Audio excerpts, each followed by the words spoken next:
I am walking down the street, thinking the Lord has still got my... Ce podcast se veut très instinctif. Seule la présentation et 2-3 questions sont préparées pour libérer la réflexion et l'échange.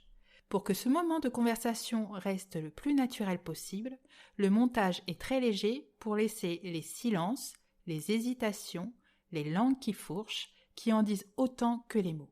C'est le moment d'ouvrir la porte et de nous installer autour d'un bon thé pour converser et s'écouter. Bienvenue dans les épisodes d'Histoire harmonieuse.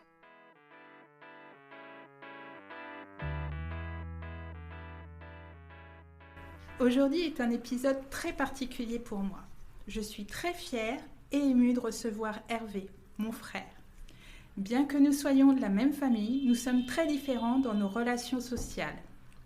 J'ai toujours été fascinée par sa facilité à parler en société, à avoir des discussions profondes avec des inconnus, être à l'aise en toutes circonstances. Tout l'inverse de moi. En plus, nous faisons le même métier, Hervé et moi. Nous accompagnons les dirigeants à piloter leur entreprise. La spécificité de l'activité de l'entreprise d'Hervé, CEDEC SA, est de s'adresser exclusivement à des entreprises familiales. Comme Hervé l'explique dans son interview sur BFM TV dans Business Inside, sa mission est de réconcilier le chemin pris par l'entreprise avec le rêve initial de l'entrepreneur, de concilier le poids de l'histoire familiale avec l'entreprise qui n'est finalement qu'un outil au début, qui devient le centre de la famille très vite et ainsi permettre à l'entrepreneur de s'exprimer pleinement. Je trouve que c'est une démarche très intéressante, quelle que soit la qualité du dirigeant. Comment entrer dans une entreprise où le cercle familial est puissant, se faire accepter et insuffler une vision différente sur l'activité. Grâce à son expérience et son expertise, je suis persuadée qu'à travers notre conversation, nous allons réfléchir sur les relations vie familiale et vie privée. Je suis ravie d'accueillir Hervé Grand, administrateur, directeur général chez CEDEC SA, pour qu'il me révèle ses histoires harmonieuses. Bonjour Hervé. Bonjour, merci de me recevoir. Merci. Je suis tout autant ému que toi. Oui, qui l'eût cru il y a quelques années qu'on serait Exactement, là. exactement. Comme quoi, la vie est étrange et nous fait des choses bizarres, mais très agréables. Parfois très agréable, ouais, tout à fait. Alors, on va rentrer tout de suite dans le vif du sujet. Quand tu rencontres une personne, qu'elle soit dirigeante ou pas, peu importe, qu'as-tu envie de connaître d'elle ? Qu'est-ce qui t'intéresse chez elle ? Quel est son parcours ? Son parcours. Ouais, quel est son parcours ? Parce que moi, je fais ce métier-là probablement uniquement pour cette raison-là. Ce qui m'intéresse, c'est le chemin qu'un homme décide de prendre. Un homme ou une femme, on s'entend bien. Décide de prendre. Parce qu'il y a toujours des raisons. Rien ne se fait. Il y a des hasards, il y a des destins. Mais à un moment donné, l'être humain prend une décision sur sa vie. Et c'est souvent l'unique endroit où il a un pouvoir absolu. Et ce qui m'intéresse, c'est ce chemin. Où ils vont et pourquoi surtout, pourquoi ils ont pris ce chemin-là. Donc voilà, moi ce qui m'intéresse quand je rencontre quelqu'un, c'est d'abord ça. Et puis ensuite, on essaie de comprendre, et j'aime bien essayer de comprendre si le chemin pris correspond au rêve. J'admire beaucoup les gens qui réalisent leurs rêves, et donc souvent il y a des gens qui avaient des rêves A et qui sont sur le chemin pour aller vers B. Et souvent, quand on en parle avec eux, ça les aide aussi à mettre le doigt sur l'incohérence du chemin. Donc, voilà. C'est ce qui m'intéresse le plus. Et c'est pour ça que tu as une facilité à rentrer en contact avec les gens. C'est que tu te dis... Tu ne te poses pas de questions, finalement. C'est j'y vais et je vais comprendre pourquoi son chemin. Oui. Parce que, en fait, ce que je trouve intéressant... quand tu découvres quelqu'un, c'est que ça te permet également de réfléchir sur ton propre chemin. Et en fait, moi, j'ai toujours été agréablement surpris par les chemins des gens. On pourrait en faire des films, des histoires, des livres, enfin ce qu'on veut, mais c'est souvent des personnes qui disent « Moi, tu sais, j'ai une vie tout à fait banale. » Et quand tu poses un peu de questions, quand tu t'intéresses vraiment à eux, tu t'aperçois que c'est pas du tout vrai. Et que finalement, j'ai rarement rencontré des gens qui avaient des histoires banales. Tout le monde a une histoire extraordinaire. Donc, c'est pour ça. C'est par curiosité, et puis ça permet de s'évader aussi. Hein, c'est de s'intéresser à quelqu'un d'autre. Ça évite de se regarder trop le nombril, en fait. Hein. Donc, voilà pourquoi je... Alors maintenant, la facilité, c'est que c'est sincère, mon intérêt. C'est que je ne parle pas... La facilité, c'est que je peux, de ce fait-là, parler avec des gens avec qui je peux sentir un atome crochu, et puis arrêter de parler avec quelqu'un avec qui j'en ai pas. Mais par contre, il y a beaucoup plus souvent des gens que je rencontre qui ont un truc à raconter, qui parfois on leur a jamais posé la question, et c'est assez étonnant. Mais, voilà. Est-ce que tu as eu des réactions comme ça de surprise de personnes qui disent « Ah, c'est bizarre, on m'a jamais posé de question » ou « J'avais jamais réfléchi à ça ». Plein de fois. Ouais. T'aurais une anecdote? Plein de fois. Alors des anecdotes, je pourrais t'en citer plein. J'ai été à un moment donné de ma vie prof, et un des premiers étudiants que j'ai eu, on faisait un truc passionnant, les incoterms en commerce international.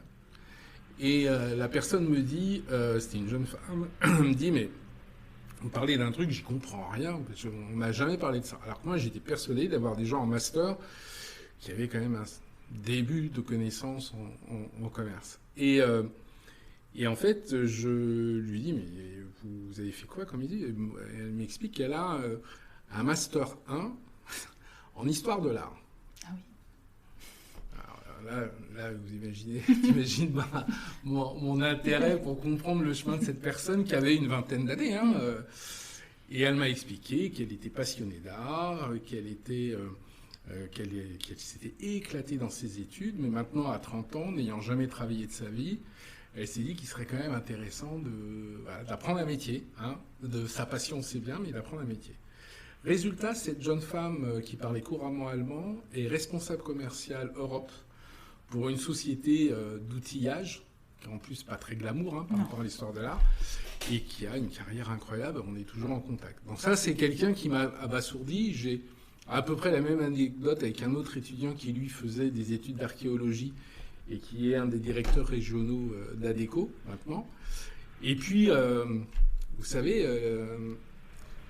mon métier, la chance que j'ai eue, c'est que j'ai rencontré CEDEC. Et CEDEC m'a permis de faire un métier qui est un métier de découverte des chefs d'entreprise. Et là, moi, j'ai fait des diagnostics d'entreprise pendant quelques années. Je sais pas, j'ai dû en faire 500 ou 600. Et c'est 500 ou 600 histoires incroyables parce que on a le chef d'entreprise qui est là, et quand on lui pose vraiment les questions au fond des choses, il ose avouer que lui, il était absolument pas là pour ça. Ce qu'il voulait faire, c'était une carrière de je sais pas quoi, médecin ou autre, mais que l'entreprise familiale était là et qu'il fallait bien, c'était la succession proprement dite. Et puis on a de tout, on a vraiment de tout. On a le chef d'entreprise qui a créé son entreprise parce que moi, j'ai un chef d'entreprise qui m'a dit, moi, j'ai créé mon entreprise parce que je suis passionné de camions. Alors, je dis, ah ouais. Et il me dit oui. Et comme j'étais nul à l'école, mon père m'a aidé à acheter mon premier camion. Ma mère n'était pas tout à fait d'accord, mais bon, elle a aussi participé. Donc, on a acheté un premier camion. C'est du côté de Bordeaux, ça. Et donc, ça a bien fonctionné. Et puis maintenant, j'en ai 120 camions. Alors, je dis, je les vois pas. On était dans une toute petite entreprise, tout petit bureau. Il dit, mais non, mais je les cache à ma mère. Parce que ma maman, le monsieur avait 50 ans, parce que ma maman ne sait pas qu'on a pris autant d'essor. Elle pense qu'on a toujours 3-4 camions. Et je lui dis, mais pourquoi vous lui dites pas? Et il me dit, je sais pas. J'ai jamais osé lui parler, lui dire ce que... J'ai dit, mais vous voulez que je le fasse, moi? Alors, il me dit, ouais, vous croyez? Je dis, écoutez, oui. Et donc, j'ai rencontré cette dame le lendemain, qui est une dame proche des 80 ans. Hein. Et elle... donc, j'ai discuté avec elle, et elle me disait, mais je vois bien que c'est pas toujours les mêmes camions, mais je sens qu'on me cache des choses. En fait, ils vous cachent rien, ils n'osent pas vous dire, votre fils n'ose pas vous dire qu'il a réussi et que maintenant, il voudrait encore faire plus de choses. Et là, son visage s'est illuminé parce qu'elle n'attendait que ça. Ça faisait 40 ans qu'elle attendait que son fils lui dise, voilà, je sais où je veux aller et je veux vraiment y aller. Et donc, depuis, il a mis en place tout ce qu'il avait en tête, toutes ses envies, et ça fonctionne parfaitement bien. Je vais taire le nom de l'entreprise, mais sinon le nom de cette entreprise, beaucoup de personnes le connaissent. Hein, c'est une entreprise connue. Et voilà, donc on peut rencontrer des gens incroyables dans tous les secteurs. Il y a des gens qui font des métiers parce qu'ils ont un talent tellement particulier qu'ils font ça, mais ils ne sont pas forcément fiers de ce qu'ils font. Et donc j'ai rencontré quelqu'un qui, son métier, c'est de faire des planchers. Mais pas des planchers en menuiserie ou en autre. Non, il fait des planchers de béton de premières œuvres. Et puis après, c'est recouvert. Il a un tel talent, il a un tel savoir-faire que tous les grands noms de la construction le mobilisent pour les plus gros chantiers de France. Ce monsieur, lui, ce qu'il sait faire, c'est des planchers. Puis on lui a demandé de faire chef d'entreprise parce que sa boîte, elle fait plus de 15 millions d'euros de chiffre d'affaires. Et là, c'est là où on l'a aidé. Mais voilà, à chaque fois, il y a une histoire particulière. Chaque fois. Chaque entreprise part d'une histoire d'un homme. D'un rêve. Ça part d'un rêve. D'un rêve. En fait. Le vrai débat, c'est le rêve. Et souvent, le rêve qui permet de prendre ces risques inouïs et de devenir chef d'entreprise, il est effacé par tout un tas de nuages que sont les ennuis, la pression du quotidien, les obligations et autres. Et ce qui est passionnant, c'est que quand on reparle de ce rêve initial, à nouveau les yeux s'éclairent. Et c'est ça qui est intéressant, parce que le rêve, il est intact, lui. Hein. Et souvent, ça fait 10 ans, 15 ans, 20 ans, voire plus, qu'ils ont décidé de l'oublier, de tout du moins mettre un mouchoir dessus, parce qu'ils savent qu'ils n'y arriveront jamais. Et quand on le révèle à nouveau à leur esprit, ils ont qu'une quête, c'est d'aller le chercher. Et quand on arrive à baliser ce chemin et qu'on leur montre par une démonstration très factuelle que c'est possible, là on a des gens qui partent dans des success stories incroyables. Donc c'est ce qui est intéressant. On a la chance de chaque semaine rencontrer des dizaines de chefs d'entreprise avec lesquels on parle que de ça. C'est compliqué à expliquer à la maison que le métier que le papa fait, c'est de révéler le rêve des gens. Oui, mais en même temps, voilà, ça fait assez magicien quand même. Et voilà, c'est ça. Et c'est vrai que déjà que j'avais une appétence pour rencontrer l'être humain, ça me permet de vraiment l'assouvir. C'est vraiment ça. Et donc, tu as déjà un peu effleuré le côté familial justement de ces entreprises. Quelle position toi ou tes équipes prenez par rapport à ces familles? Parce que vous intervenez sur l'entreprise, ces entreprises appartiennent à un cercle familial plus ou moins important, avec des conflits familiaux sûrement à l'intérieur. Bien sûr. Donc vous arrivez, vous avez quelle position par rapport à ce cercle familial qui prend une place énorme, j'imagine? Alors la position que l'on prend, tout du moins la position qu'on ne prend pas, c'est de servir de fusible. C'est de jouer la réconciliation sur notre dos, c'est pas notre rôle. Et puis il y a il n'y a pas grand chose qui soit interdit chez SEDEC, mais il y a un truc qui est interdit, c'est de juger. Parce que une histoire familiale, c'est une histoire familiale et qu'on n'est pas là pour juger de l'histoire de cette famille, de pourquoi c'est arrivé. On a plus souvent des familles qui se disputent pour l'entreprise que l'inverse. C'est très rare, très très rare, hélas, qu'il y ait une conjonction de vues sur les différentes successions. Mais il n'y a pas de conjonction de vues simplement parce que souvent il y a un écart générationnel. C'est simplement ça. Souvent le papa dit qui dit je veux partir. Bon. Mais en fait il veut pas. parce qu'il veut toujours avoir un œil dessus, c'est quand même son bébé souvent. Il dit avoir confiance en son fils ou sa fille, mais en fait, comme elle fait pas ou il fait pas comme lui voudrait que ça se passe, eh ben, il n'a pas confiance. Enfin voilà. Donc, et puis, imaginez s'il y a une fratrie de plusieurs enfants, il y en a un qui veut prendre la suite, le deuxième peut-être aussi, mais il veut pas être commandé par son frère cadet. Enfin, bon, tout ce que nous connaissons dans nos familles se rencontre dans les familles avec une entreprise au milieu. La seule petite particularité, c'est que l'entreprise au milieu, on appelle ça des personnes morales, les entreprises, mais c'est donc une personne. Et donc, elle a aussi sa propre histoire, elle a aussi ses propres souffrances, elle a aussi... Et donc, nous, notre rôle, c'est de protéger l'entreprise. D'accord. Notre rôle, c'est de faire en sorte de dire, cette entreprise est votre outil qui vous permet de réaliser vos rêves et vos ambitions. Et dans cette entreprise, il y a des collaborateurs. Et donc, nous, on est là pour la protéger. Donc, on va faire en sorte que l'entreprise aille bien, parce que si l'entreprise va bien, ça sera d'autant plus facile pour que vous trouviez des solutions à vos différends. Mais on ne rentre pas dans les différends de la famille. Parce que, obligatoirement, ça serait nos collaborateurs qui seraient soit les faire valoir de l'un, soit la manipulation de l'autre. Et c'est pas du tout notre rôle. Notre rôle, nous, c'est vraiment d'être dans le factuel, donc pas dans le jugement, et de faire en sorte que on trouve des cohérences ou des convergences ou des incohérences ou des non-convergences sur les différents rêves des gens. Et à ce moment-là, que les gens aient tous les moyens et tous les outils pour prendre leurs propres décisions, parce qu'on n'est pas là non plus pour décider à leur place.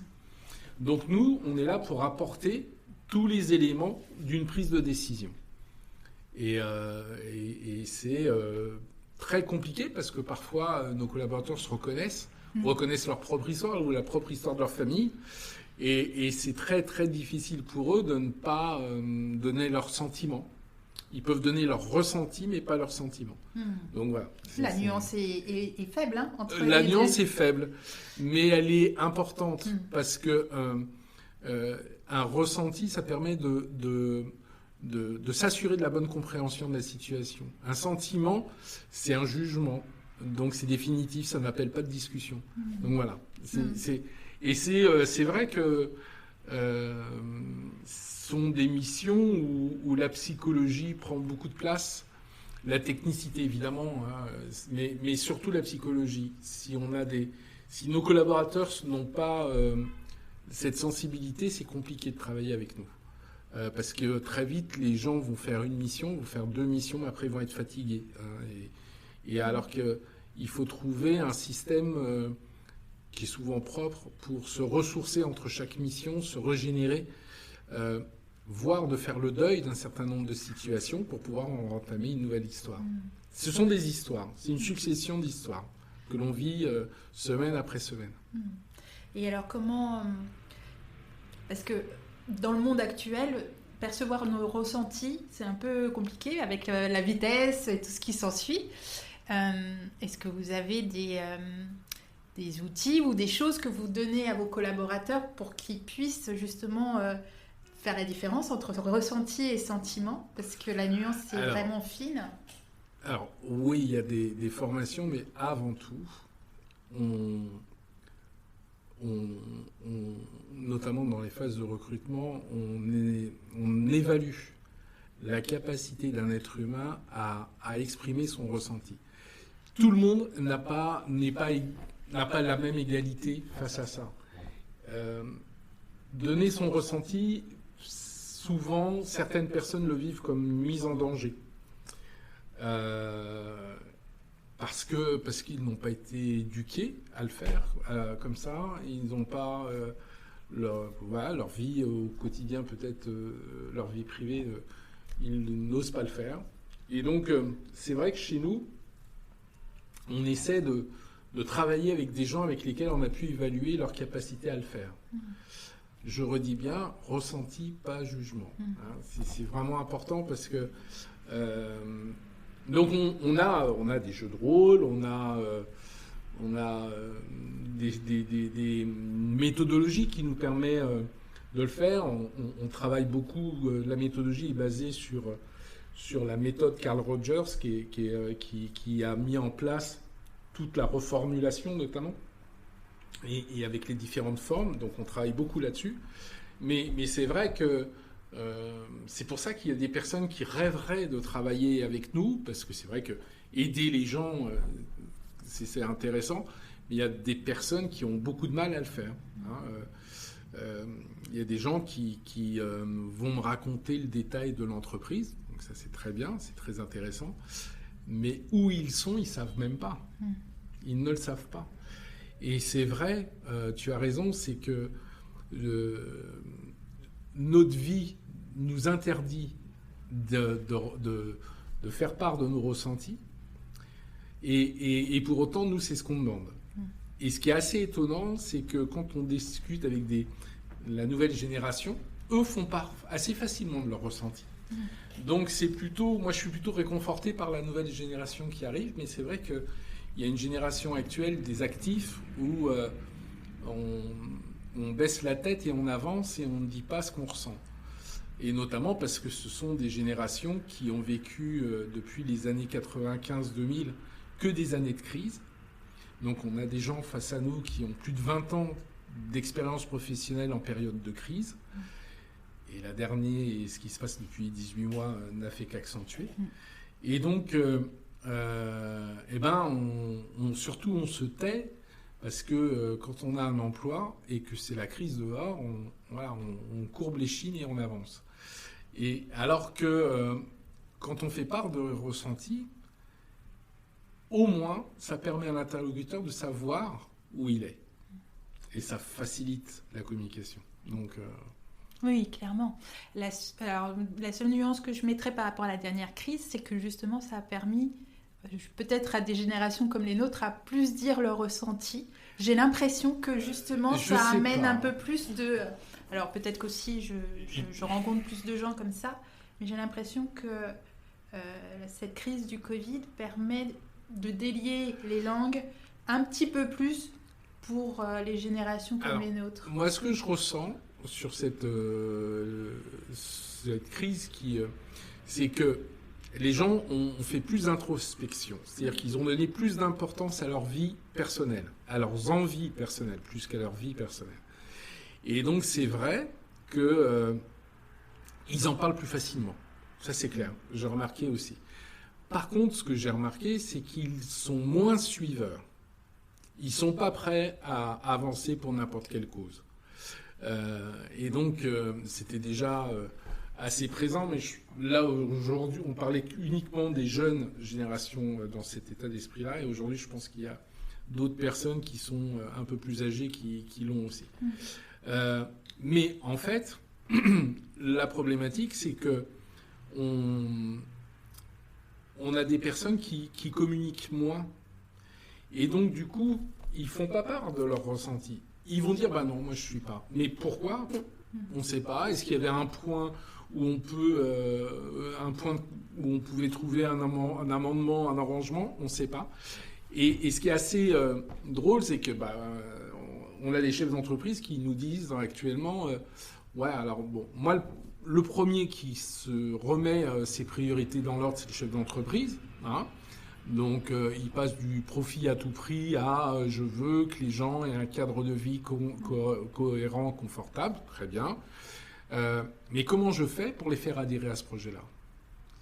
Parce qu'aujourd'hui, il a un problème, le chef d'entreprise, de re-rentrer en communication avec ses collaborateurs. Puisque les collaborateurs ne sont plus prêts à suivre tête baissée, coûte que coûte, et qui se retrouvent à dire si ça ne me convient pas, je m'en vais, mais je n'explique pas pourquoi, il faut qu'on retrouve un point de communication entre les deux. Et avoir, peut-être, pourquoi pas, sur certains sujets, des projets communs. Et là, il y a un vrai sujet pour les mois qui viennent et les années qui viennent. Moi, je pense que la crise qui s'annonce, la crise économique qui s'annonce, c'est en équipe qu'elle sera surmontée, ou pas. Et c'est là où on va avoir le plus de travail. C'est vraiment dans la construction d'un projet commun entreprise, chef d'entreprise et collaborateur. Mais malgré tout, il ne faudra pas que le chef d'entreprise oublie son rêve. Parce qu'à un moment donné, il reviendra. Oui, c'est là toute la complexité. C'est là toute la complexité. Mais en même temps, quelque chose qui est clairement énoncé, c'est plus simple d'y adhérer ou de ne pas y adhérer. Donc là, il y a un gros travail à faire. Oui, ça me fait penser à une conversation que j'ai eue ce matin avec un client, justement, où qui me disait qu'il y a un petit souci avec une collaboratrice. Et je lui dis, il me dit, mais pourtant j'ai été très claire. Je dis, mais tu lui as dit tout ce qu'il y avait autour de, ok, j'ai été très claire, ok, je veux X% de plus, je veux ouvrir une boutique de plus, mais est-ce que tu lui as parlé pourquoi tu veux arriver à là et qu'est-ce qu'elle peut faire là-dedans? Et là, elle me dit, ah non, peut-être pas. Donc oui, il y a tout un mécanisme à récupérer et à refaire pour les chefs d'entreprise. Et est-ce que, alors pour revenir aux sociétés familiales, est-ce que justement, est-ce que la communication est si simple que ça quand il y a un cercle familial justement avec les collaborateurs? Parce que c'est peut-être un clan face à l'autre, même si le mot clan n'est pas beau, mais tu vois, un côté dual. Le pire dans l'histoire, c'est quand tu as un jeune chef d'entreprise ou une jeune chef d'entreprise qui prend la suite. Et dans l'entreprise, il y a des gens qui l'ont donc connu enfant. Quelle est sa crédibilité? Mais le premier à croire qu'il n'a pas de crédibilité, c'est le jeune chef d'entreprise ou la jeune chef d'entreprise. Et donc, oui, là, il y a vraiment... Mais de toute manière, globalement, dans les entreprises, il y a des problèmes de communication, il y a des problèmes de faire adhérer à... et donc, une entreprise familiale, avec le poids de la famille, ne facilite pas les choses. Qui dit famille, d'accord, et collaborateur, là, depuis longtemps. Tu as donc des gens et des possibilités à ce que certains soient devenus gendres ou brus d'un des membres de la famille, ou une histoire, simplement une histoire. Voir le chef d'entreprise ou la chef d'entreprise qui a eu elle-même une histoire extrêmement... On trouve tout ce l'on voit dans la vie tout court se passe dans les entreprises familiales. Tout. Mais c'est exacerbé puisque c'est en vase clos. Et donc, évidemment, il y a des situations où c'est vraiment, vraiment, vraiment compliqué. Heureusement, c'est pas la majorité parce que ça serait inextricable. Mais oui, bien sûr, il y a des cas qui sont assez incroyables. On se dit, c'est pas possible, ça existe que dans les films. Non, c'est vrai. Mais encore une fois, c'est pas la majorité. Moi, ce que je constate en ce moment, c'est qu'il y a beaucoup de chefs d'entreprise, les papy boomers, comme on les appelle, qui sont vraiment en train de réfléchir en se disant, je veux pas prendre que mon fils ou ma fille prenne ma suite comme dans les conditions que moi j'ai pris la suite de mon père. Et donc, ils se posent beaucoup de questions là-dessus en se disant comment je peux faire pour être au mieux. J'ai jamais accepté que mon père m'explique comment faire les choses, je ne me vois pas l'expliquer à mes enfants. Donc, j'ai besoin que quelqu'un m'aide. Et voilà. Donc, il y a des chambres de commerce qui sont très dynamiques là-dessus. Il y a des écoles qui se sont montées avec des cursus pour les enfants qui prennent la suite de leurs parents. Il y a nous, évidemment, des entreprises de conseil, les experts comptables ont leur rôle aussi là-dedans. Mais c'est vrai qu'aujourd'hui, moi, ce que je constate, c'est j'ai beaucoup de chefs d'entreprise qui nous disent « Moi, je veux céder dans quelques temps. » Alors, ils se font des films. Alors, certains ils disent « Moi, j'imagine un binôme entre ma fille et le chef d'atelier. » Donc, ah bon. Mais parfois, ça marche. Il y a aussi... On a de tout. Et puis parfois, le plan que le chef d'entreprise voulant céder a en tête ne peut pas fonctionner parce que l'enfant finalement déclare qu'il n'a pas envie de prendre la suite.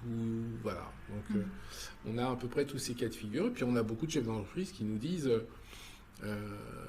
est-ce que mon fils veut prendre la suite ou ma fille veut prendre la suite? J'en sais rien. Donc venez m'aider à comprendre.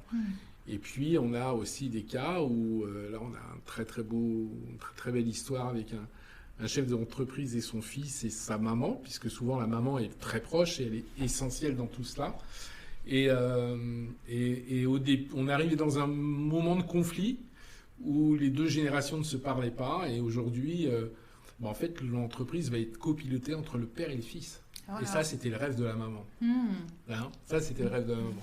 Mais voilà, il ne faut pas... Voilà, toutes les composantes se passent et c'est souvent d'autres personnes qui souvent, on voit c'est pas les personnes qui sont en premier plan sur la scène qui sont forcément les plus importantes. C'est souvent les gens qui sont dans les coulisses hein, et qui portent tout ça. Moi, je me souviens d'une entreprise de transport où le chef d'entreprise copilote l'entreprise avec son neveu, alors qu'il avait copiloté toute sa vie dans son entreprise avec son frère. Et ça pose de problème à personne. Le fils ne voit aucun ombrage à ce que ça soit son cousin qui soit à la tête de l'entreprise. Hein, donc, il y a parfois des belles histoires qui se passent en douceur. Il suffit que chacun ait sa place et se sente à l'aise dedans. Donc, Oui, est-ce que du coup, quand ça se passe bien, ça veut dire que la communication est très claire, qu'il n'y a pas d'ambiguïté dès le départ? En général, oui. Alors, parfois c'est à nous de l'éclaircir. Hein, c'est souvent notre mission, c'est d'éclaircir cette communication. Il y a une volonté. Dans tous les cas, on ne peut rien faire s'il n'y a pas la volonté d'eux. Avec la volonté d'eux, on sait, nous, comme on n'est ni juge ni parti, se poser, discuter avec chacun, monter les points de convergence, faire toucher du doigt les bonnes solutions, on sait faire. Ça, c'est notre métier. Et donc, parfois, la plupart du temps, le chef d'entreprise ne sait pas comment l'exprimer. Et c'est pour ça qu'il fait appel à nous. Et ensuite, parfois, c'est le jeune enfant qui ne sait pas l'exprimer non plus. Et nous, on est là pour écouter les deux, pour comprendre avant tout, et plus qu'écouter d'ailleurs. Et puis, travailler ensemble, créer la communication nécessaire, créer les lieux de communication aussi. Parce que c'est pas le dimanche midi à la maison où on parle de ça. Hein. Le dimanche midi, ça doit être réservé aux discussions familiales. Mais on peut tout à fait imaginer des conseils d'administration qui peuvent être parfois festifs d'ailleurs. Et donc tout le monde est content d'y aller. On peut imaginer des réunions familiales aussi. Voilà, il faut créer les espaces. Il faut créer les espaces. Parce que souvent l'entreprise prend une place prédominante dans la famille. Et il faut faire attention parce que jamais oublier qu'une entreprise n'est qu'un outil. Hein, et donc la vie, c'est autre chose. Hein, voilà. Donc on essaie de remettre les choses aux bonnes places. Oui, ce qui est d'autant plus compliqué quand tu as créé ton entreprise où tu as passé beaucoup de temps, qui a bouffé toute ta vie perso généralement, et refaire de la place pour ta vie privée, j'imagine que c'est de pas être l'élément le plus facile à mettre à imaginer pour un chef d'entreprise. On rajoute un ingrédient. On parlait tout à l'heure de 20 années de galère, de crise.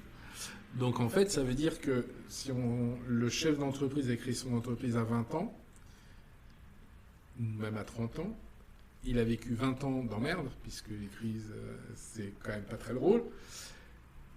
S'il a eu ses enfants au moment de la création, souvent d'ailleurs, l'enfant se dit, ouais, enfin, on n'est pas 2 enfants, on est 3 parce qu'il y a l'entreprise. D'accord ? Et mais qu'est-ce qu'il a vu ? Le soir, son père rentrer, quand il l'a vu rentrer, et comme c'était la crise, plutôt avec une mine défaite. Ça donne envie de prendre la suite, ça. Oui, j'imagine. Ça donne envie de prendre la suite. Et donc, voilà. Donc, on est confronté à ça, évidemment. Et on sait tous que la reprise des sociétés familiales est un enjeu majeur pour la France, puisque on va avoir un nombre d'entreprises à céder qui va ne faire que grandir au fil des années. Donc, on sait que dans les 5 ans, ça va être énorme. Et en même temps, peu d'enfants, globalement, ont envie de prendre la suite parce que, moi, si c'est pour avoir pas de dimanche, pas de soirée, ma femme qui gueule parce qu'on ne gagne pas assez de sous, je veux pas. Parce qu'il a entendu ça pendant 20 ans. Et donc voilà. Donc c'est vrai que c'est très, très complexe. Et parce que des chefs d'entreprise qui vivent hyper bien, qui gagnent énormément d'argent, oui, il y en a, mais peu. Très peu, très très peu. Oui, sur l'ensemble. Sur l'ensemble, très très peu. Et aujourd'hui, les jeunes générations ont des envies, c'est normal d'ailleurs, et tant mieux. mais probablement pas de travailler 60 ou 70 heures par semaine pour gagner un salaire moyen. Hein. Donc, parce qu'en plus, on leur explique à jour quotidiennement que l'entreprise ne vaut rien, parce que vous comprenez, c'est la crise. Hein. Oui. Donc, Oui, forcément. Forcément. Donc, voilà, c'est vrai que c'est assez compliqué pour ces familles d'avoir un chemin facilement balisé. Non, il n'y a pas de chemin facilement balisé. Et puis, il n'y a pas le chemin. Il n'y en a pas un seul. S'il existait, tout le monde serait content de le connaître. Ouais. Là, on a une chef d'entreprise qui est en grave difficulté liée au Covid. Donc l'entreprise va vraiment pas bien. Et elle a fait appel à nous. On est en train de l'aider. C'est le fils pour qui tout va bien, mais qui est très loin de l'entreprise, puisqu'il est aux États-Unis dans un métier complètement différent, qui aide sa mère financièrement pour s'en sortir. Et puis, crise Covid aussi aux États-Unis, évidemment. Hein. Donc, il vient de se faire licencier. Il rentre en France. Et là, on l'attend avec impatience parce qu'on va lui proposer de reprendre. Parce qu'il y a besoin. Là, sinon, on est devant un cas très, très, très critique pour la survie de l'entreprise. Mais voilà. Donc, il y a aussi des cas comme ça. Hein. Alors qu'on pourrait se dire, mais tout était géré. Les enfants avaient fait leur vie ailleurs. Il suffisait de vendre l'entreprise, partager le produit de la vente et tout va bien, tout le monde était heureux. Non. Là, entre deux, il y a eu le Covid, tout ça, et c'était ce qu'ils pensaient faire. Et tout ça, toutes les cartes ont été rebattues. Oui, et puis tu parles de revente. J'imagine que justement au moment de la séparation, d'un passage d'une génération à une autre, quand la génération suivante ne veut pas reprendre, l'idée de revendre sa société à quelqu'un qu'on ne connaît pas, ou peu, et doit être aussi très compliqué, puisque, comme tu le disais, plus ou moins, c'est quand même comme un enfant qu'on a vu grandir. Et parfois, c'est compliqué pour l'enfant qui ne reprend pas. Parce que voir son nom utilisé par quelqu'un d'autre, ça peut lui poser un problème. Ah oui, j'avais pas pensé à ça, exact. Exact, oui. Il y a le nom, la plupart généralement. des entreprises portent le nom de famille. Donc oui, bien sûr, il y a ça, évidemment. C'est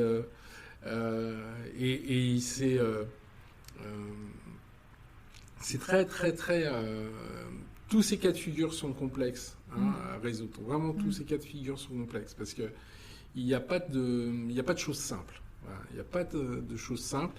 Et ce n'est pas en anticipant trop longtemps à l'avance qu'on résout tous les problèmes.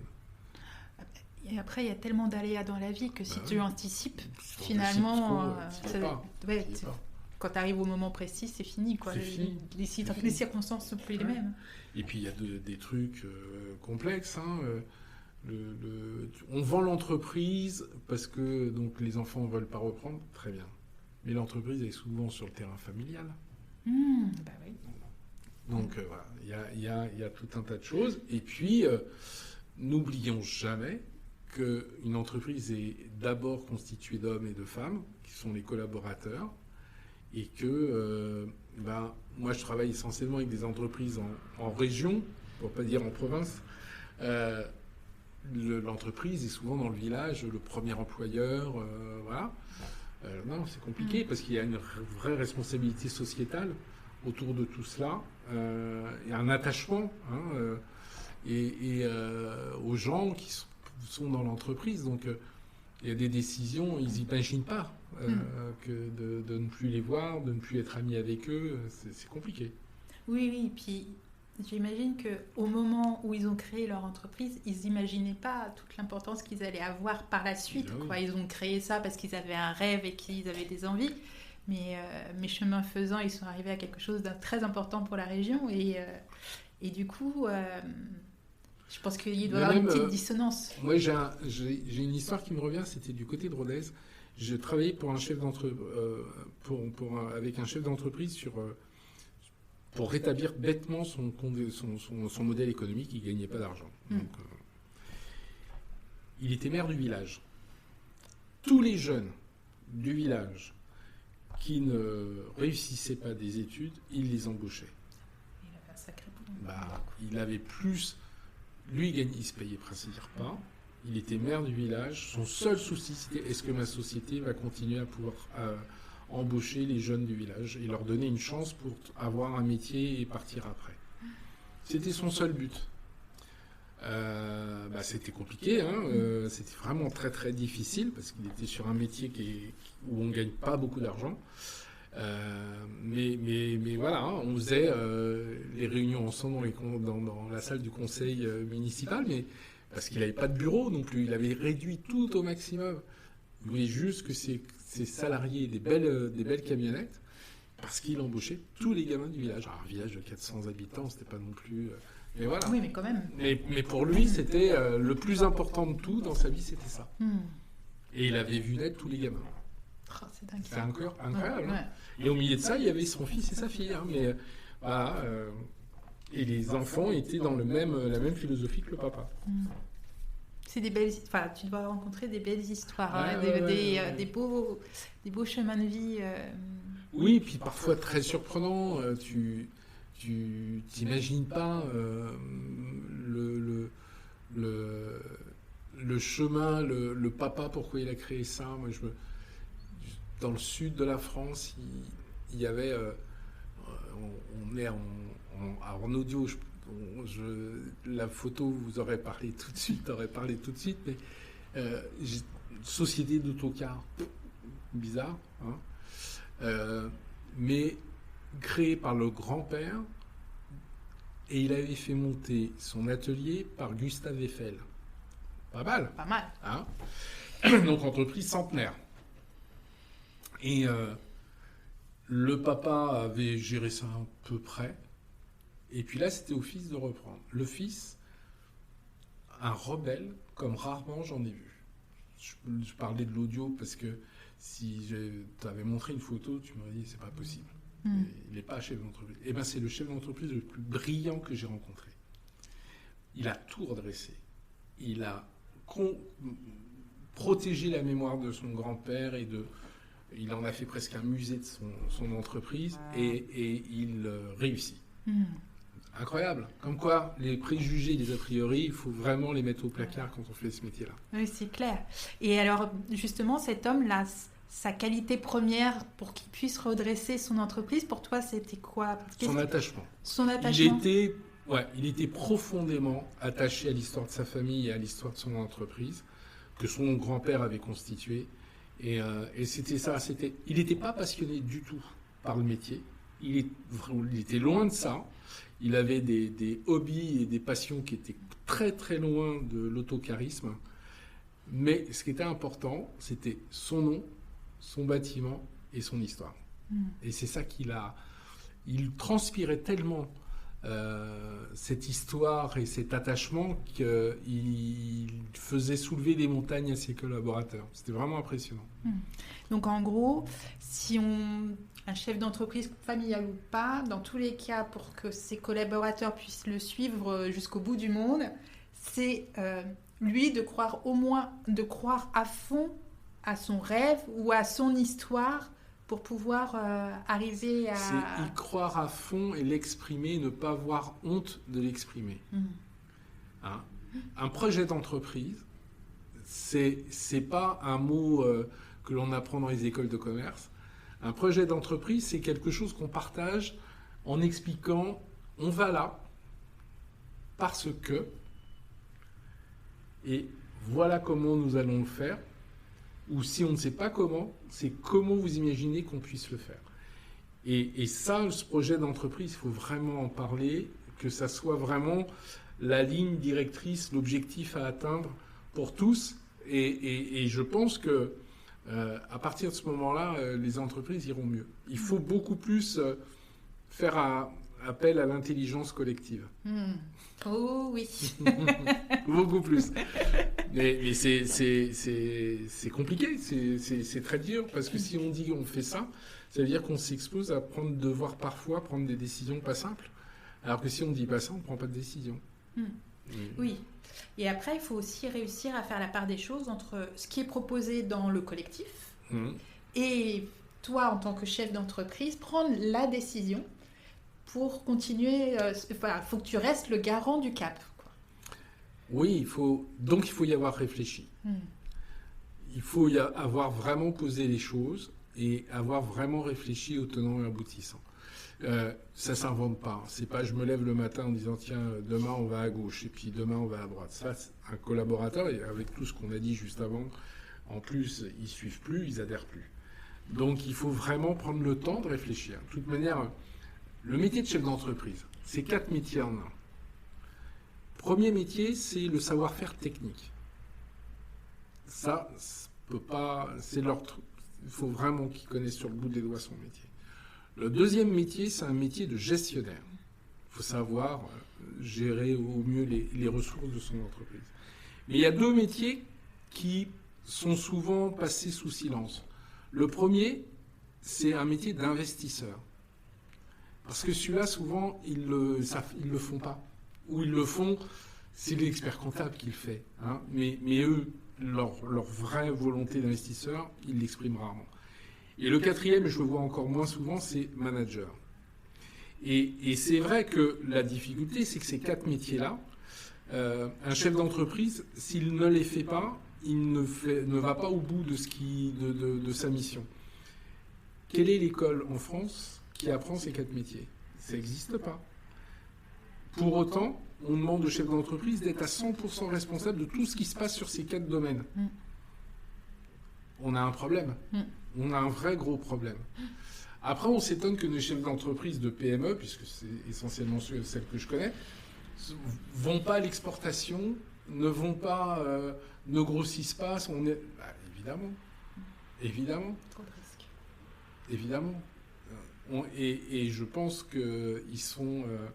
faut pas leur en vouloir de ça. Je pense qu'ils ne sont pas aidés. L'unique population qui est montrée du doigt et qui n'est pas aidée, c'est la population des chefs d'entreprise. Et à titre personnel, je les respecte profondément. Parce que nous-mêmes, moi, CEDEX, c'est une société familiale qui a été créée par un monsieur qui a cédé ensuite à ses enfants. Et c'est rempli d'histoires, c'est rempli d'anecdotes aussi d'ailleurs. Mais c'est vrai que je trouve il n'y a pas d'aide, pas de soutien. Il y a des vagues de licenciements, c'est de leur faute. Ils recrutent jamais assez, ils forment pas, ils payent pas assez, il n'y a pas assez de congés. Très bien, ok, peut-être. J'ai pas. Mais qu'est-ce qu'on fait pour eux? Qu'est-ce qu'on fait pour eux? Baisse de 3% les charges? Je pense pas que ça soit le sujet. Je pense sincèrement pas que ce soit le sujet.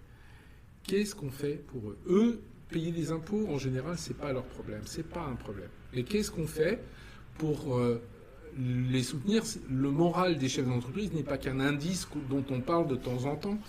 Il faut savoir qui est prêt à jouer tout. Parce qu'on parle de société familiale, mais tous les jours, en même temps, ils rejouent tout. On met tout en risque. Et qui est prêt à faire ça? Qui est prêt, du jour au lendemain, à dire j'avais une très belle maison, mais je ne l'ai plus parce qu'il a fallu que je la donne à l'entreprise. Eux sont prêts à ça. Tous les chefs d'entreprise sont prêts à ça.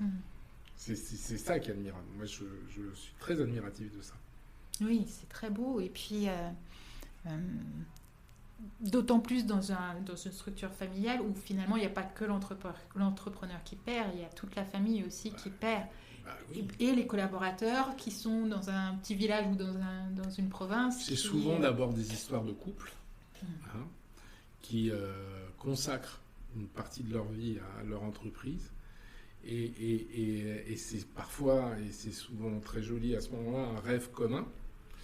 Et oui, c'est vraiment. Quand on parle de famille, c'est au sang avec un grand F. C'est cette entreprise, souvent. Regardons, quand on traverse nos campagnes, on voit souvent un atelier à côté de la maison, une maison d'habitation. Il ne faut pas se poser plus de questions que ça. C'est que tout le monde vit dans l'entreprise. Voilà, c'est simple. Et moi, plein de fois, je me suis retrouvé à la table familiale le midi à déjeuner avec toute la famille. Oui, c'est ça. Et c'est ce qui est génial. C'est ce qui est génial. Et s'il devait avoir une aide pour aider justement ces chefs d'entreprise qui sont en difficulté? Qu'est-ce que tu En aimerais? difficulté ou pas? Oui, en difficulté ou pas d'ailleurs, Ouais. mais ne serait-ce qu'un soutien moral, et en plus j'imagine que c'est Bah, c'est ça. C'est simplement ça. Qu'on parle bien d'eux. Mm. On est dans l'ère des réseaux sociaux, de toute la communication. Quel est l'organe d'info où on parle bien d'eux? Eh bien, il faut qu'on parle bien d'eux. Parce que je pense que comme avant d'être chef d'entreprise, ce sont des êtres humains. On parle beaucoup de reconnaissance, on parle de beaucoup de soutien moral dans cette crise actuelle, et tout ça, on a raison. Pensez à nos enfants aussi, on a raison. Pensons aussi aux chefs d'entreprise qui se sont arrêtés un 16 mars sans savoir ce qu'il fallait faire, sans savoir ce qui allait se passer, et sans savoir comment ça allait recommencer, et sans savoir comment ils allaient être aidés. Ils ont redémarré avec toutes les difficultés qu'on connaît tous. Ils se sont endettés parce qu'ils n'avaient pas le choix. Et ils savent, voilà, que la fin d'année arrive vite et qu'il va falloir rembourser. Ils ont souvent fait des emprunts sur 5 ans ou 7 ans qui est bien au-dessus de ce qu'ils se versent en salaire. Donc ça veut dire qu'ils n'en ont pas les moyens. Et on leur parle d'une 4e vague. Et elle est là. C'est pas qu'on leur parle, c'est qu'elle est là.